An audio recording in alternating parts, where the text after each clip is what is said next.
But I got to ask you about WWE critics. Now, of course, Clash of the Champions was last night. I didn't watch it, but there was a lot of people online tearing it apart.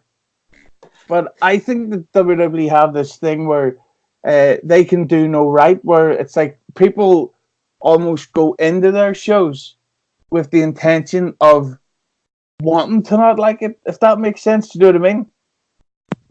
It totally makes sense. I mean, they've created this hardcore fan base that's essentially bitter to the show. They don't like a lot of the decisions they made. I mean, they watch AEW, they watch indie/ROH wrestling.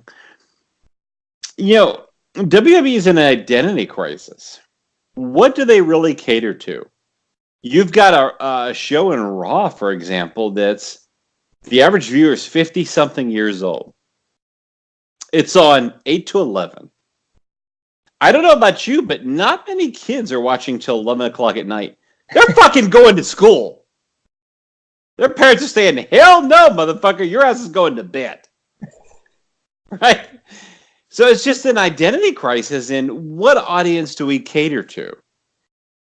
And I think that's what they have to figure out ultimately, and especially as they go to SmackDown Live on Friday.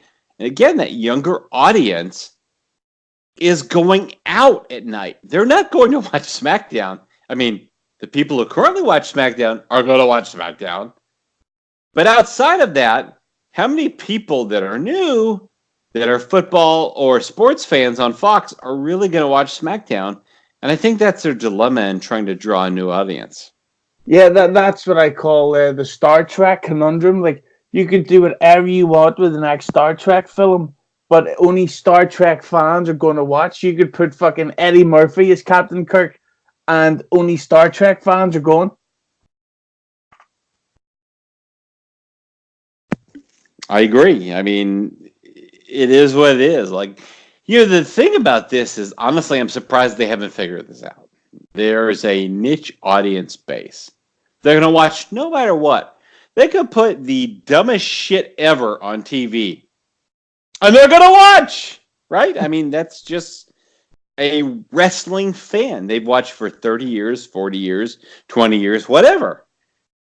But then there's a newer audience that they have to appeal to, and you look at that newer audience, that younger audience, and I guess the hipness, so to speak, is just not there so far. And you see the advertisements on Fox, and all you see on social media is like the same wrestling audience talking about the advertisements on Fox. It's not new viewers. So, man, it's going to be a tough situation on Fox. Look, they're a great promotional machine, especially compared to USA Network. But at the end of the day, you have to put on a good product for people to watch it, especially on a Friday night. And I'm not seeing that so far.